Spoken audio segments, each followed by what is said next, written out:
बस थोड़ी सी मेहनत और थोड़ा सा खर्च, बस बिल्कुल थोड़ा सा खर्च आप लोगों को बताऊंगा। अगर ये काम आपने कर लिया तो डेफिनेटली 100% आपका जो उत्पादन है ना वो पिछले सालों की तुलना में अब की बार आपका जरूर ज्यादा निकलेगा। हमारा ये 2 एकड़ का गेहूं का प्लॉट 5 नवंबर को इसकी हमने बिजाई की थी, अभी लगभग ये 75 दिन का हो चुका है। अभी अपन इसकी ओवरऑल जो ग्रोथ देख रहे हैं ना, जिस तरह से हमने इसके अंदर शुरुआत से मेहनत की है या फिर जो खर्च हमने किया है, अब हमें लग रहा है कि अब बस थोड़ी सी मेहनत और थोड़ा सा खर्च और कर लेंगे हम, तो इसका जो उत्पादन होगा वो हमें हमारे मन मुताबिक मिल जाएगा। अक्सर हमारे देश के अंदर 80% किसान है ना, वो जब आपकी फसल सेकेंडरी स्टेज में पहुंच जाती है उस टाइम पर अपनी फसल को वो थोड़ा ढीला छोड़ देते हैं, उस टाइम पर अपनी फसल के ऊपर वो ध्यान नहीं देते हैं। लेकिन 20% वो किसान जो हमारे देश के अंदर अग्रिम पंक्ति में पाए जाते हैं, वो इसी अवस्था के अंदर आके बस थोड़ी सी मेहनत और थोड़ा सा खर्च और करते हैं और वो दूसरे किसानों से ज्यादा उत्पादन ले जाते हैं। बात करेंगे इस वीडियो के अंदर, जब आपकी गेहूं फसल के अंदर से बालियां निकलने वाली है या निकल चुकी है, उस टाइम पर लंबी बालियां किस तरह से बने, उसके अंदर जो दाने भरे वो बोर्ड लंबे,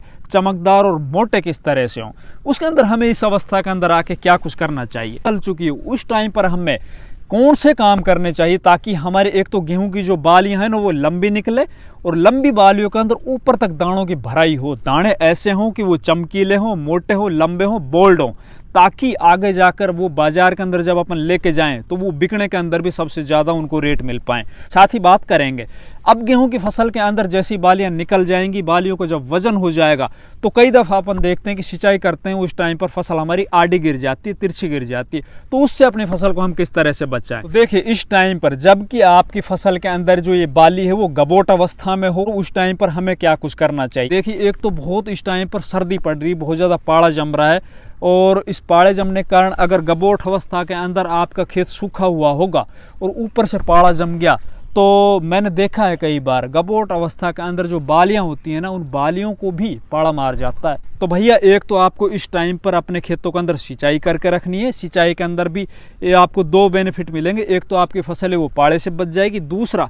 इस टाइम पर जब गबोट अवस्था के अंदर, गाभा अवस्था के अंदर जो बाली बन रही है ना उसको भी पानी की आवश्यकता है। मतलब पौधा है ना वो जड़ों के माध्यम से वाटर मिनरल्स है ना उसको वो ऊपर की तरफ पहुंचा रहा है। पौधे को अगर नीचे जमीन में वाटर नहीं मिल रहा, पानी नहीं मिला तो पौधा कहीं ना कहीं स्ट्रेस में आ जाएगा और उसके अंदर जो फ्लैग लीफ के अंदर जो बाली इस टाइम पर बन रही है ना कहीं उसके अंदर दिक्कत आ जाएगी, बाली एक स्वस्थ और एकदम मजबूत आगे जाके नहीं बनेगी। तो इस टाइम पर आपको एक तो सिंचाई के ऊपर विशेष ध्यान रखना है। साथ ही अगर आपकी फसल अगेती बुआई की हुई है, मतलब 5 नवंबर से पहले आपने अपने खेत के अंदर गेहूं की बुआई की थी, आपकी गेहूं की फसल एकदम शानदार चल रही है, बहुत बढ़िया है, आप उस फसल से एकदम खुश हो, तो इस टाइम पर आपको एक तो कर देना है पीजीआर का स्प्रे। पीजीआर मतलब प्लांट ग्रोथ रेगुलेटर। एक तो मैंने आप लोगों से बताया था जब हमारी फसल लगभग 55 दिन की हो, मतलब जो अर्ली सोमिंग होती है जिन खेतों के अंदर और विशेषकर जिन खेतों के अंदर डीबीडब्ल्यू की वैरायटियां लगी होती है उनके अंदर क्या है कि हाइट बहुत ज़्यादा बढ़ जाती है। अगर हाइट ज़्यादा बढ़ जाएगी, ऊपर जाके जब इन बालियों का वजन बढ़ जाएगा उस टाइम पर अपन देख रहे होते हैं बहुत से खेतों में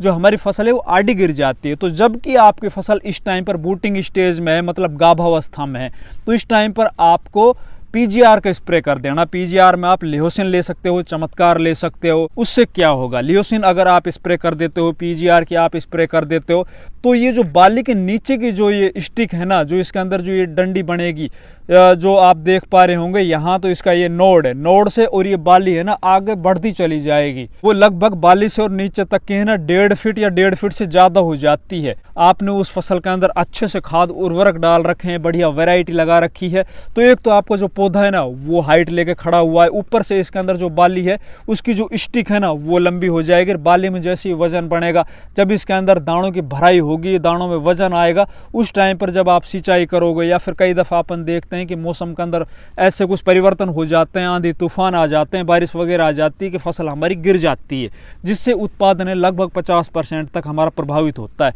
तो इस टाइम पर जैसे ही हम पीजीआर का स्प्रे करते हैं उससे जो ये बाली की तो लंबाई के ऊपर कोई प्रभाव नहीं पड़ेगा, मतलब इसके अंदर जितने दाने भरेंगे वो दाने तो टोटल भरेंगे ही, लेकिन इस बाली से और नीचे का जो नोड के बीच का जो हिस्सा होता है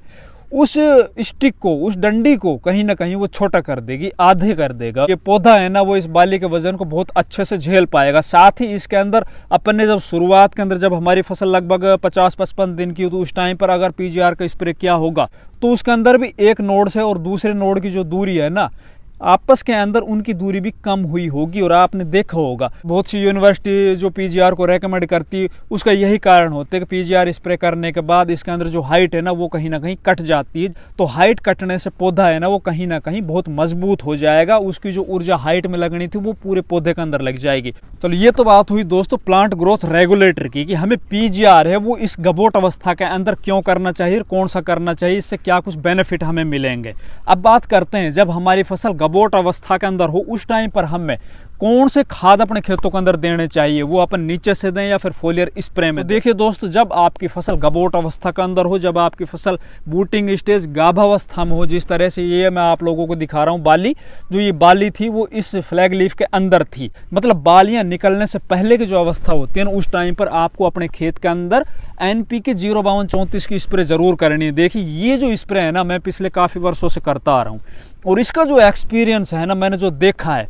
भैया इसके शानदार और चमत्कारिक परिणाम देखने को मिलते हैं। मैं सत्य बता रहा हूँ आप लोगों से, 1 किलो NPK 05234 मतलब समझ सकते हो आप जैसे देसी घी है ना, देसी घी का काम करता है इस टाइम पर जब आपकी फसल गबोट अवस्था के अंदर हो। उसका और देखिए काम क्या चमत्कारिक परिणाम दिखाता है। जो 52% उसके अंदर फॉस्फोरस होता है ना वो फ्लैग लीफ को इतना ज़्यादा मजबूत, तंदुरुस्त, स्वस्थ कर देता है, एकदम हरा भरा कर देता है कि ये जब अपना भोजन बनाएगी ना, जब ये प्रकाश संश्लेषण क्रिया करेगी तो एक तो ये प्रकाश संश्लेषण क्रिया है ना वो ज़्यादा बढ़ जाएगी। बढ़ने से इसके अंदर जो प्रोटीन बनेगा, जो इसके अंदर शुगर बनेगा, कार्बोहाइड्रेट्स बनेगी, वो बहुत ज़्यादा बढ़ने लग जाती है फॉस्फोरस की बदौलत। इसके अलावा इसके अंदर दूसरा होता है 34% पोटेशियम। पोटेशियम का काम क्या हो, देखिए फॉस्फोरस इसके अंदर जितना ज़्यादा कार्बोहाइड्रेट्स बनाएगी, शुगर, प्रोटीन ये बनाएगी, तो पोटास है ना, पोटास उसको लेके और जब ये बालियां बाहर निकल जाएगी उन तक पहुंचाने का काम करेगा, मतलब ट्रांसपोर्ट सिस्टम का काम करेगा पोटास। इसके अलावा पोटास के और भी बहुत से काम है, जैसे अपन जब आगे सिंचाई करेंगे मौसम के अंदर टेम्परेचर वो बढ़ जाएगा या फिर इस टाइम पर जो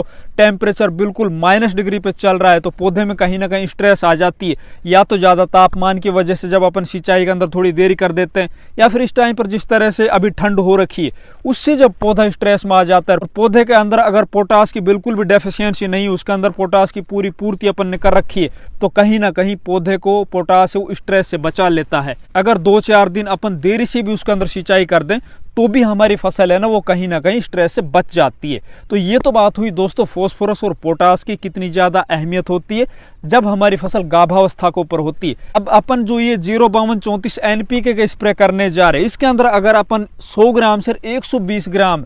बोरोन और मिला लेते हैं 20% वाला, तो समझ लीजिए उसके जो रिजल्ट है ना इस स्प्रे के वो कई गुना ज्यादा बढ़ जाएंगे। बोरोन है ना वो अपनी जगह के ऊपर एक तरह से तोप है, जिस तरह से DAP का एक बैग काम करता है ना 50 किलो का, उसी तरह से 100 ग्राम या 120 ग्राम बोरोन है ना वो 1 एकड़ के अंदर उतना ही काम कर जाता है। बोरोन के काम अलग हैं, फॉस्फोरस के काम अलग हैं। बोरोन की जो आवश्यकता पौधों को पड़ेगी वो अब इस अवस्था में पड़ेगी जब बालियां है ना बाहर निकल जाएगी, और बाहर निकलने के बाद जब बालियों के अंदर पोलिनेशन होगा, परागण होगा, मतलब फूल से और फल बनने की जो प्रक्रिया होगी, जो पौधों के अंदर जब दाने बनेंगे, तो अगर आपकी फसल के अंदर बोरोन की पर्याप्त मात्रा है, उसके अंदर बोरोन की डेफिशिएंसी नहीं है, तो आप देखोगे एक तो बाली है ना आपकी लंबी होगी, मोटी होगी, और साथ ही उसके अंदर जो दाने होंगे ना वो मोटे भरेंगे, लंबे भरेंगे, बोल्ड भरेंगे, चमकीले बनेंगे। तो बोरोन है ना वो आप NPK 05234 का जो स्प्रे आप करने जा रहे हो 1 किलो का पर एकड़ के हिसाब से, तो आप जितना पानी लेते हो, जैसे कि आपने 100 लीटर पानी लिया 1 एकड़ जमीन के अंदर, 1 किलो आपने NPK 05234 ले लिया, तो 100 ग्राम आप बोरोन ले लीजिए 20% वाला, मतलब आप 1 लीटर पानी और 1 ग्राम 20% वाला बोरोन है ना इसी स्प्रे के अंदर ऐड कर दीजिए। फिर देखिए आप इसके रिजल्ट, बहुत ही चौंकाने वाले रिजल्ट आपको मिलेंगे। इसके अलावा फिर अपन दूसरी वीडियो में बात करेंगे जब आपके खेतों के अंदर बालियां हैं ना वो कंप्लीट बाहर निकल जाएगी, उस टाइम पर अपन को क्या कुछ करना चाहिए। उस टाइम पर भी एक स्प्रे बहुत ही थोड़े पैसे के मैं आप लोगों को बताऊंगा जो मैं पिछले कई वर्षों से करता आ रहा हूं, उसके भी बहुत ही चमत्कारिक परिणाम आपको देखने को मिलेंगे। तो दोस्तों अगर आप लोगों को हमारी बताई हुई ये बातें अच्छी लगी तो वीडियो को लाइक, शेयर और चैनल को इसी वक्त सब्सक्राइब कीजिए। धन्यवाद।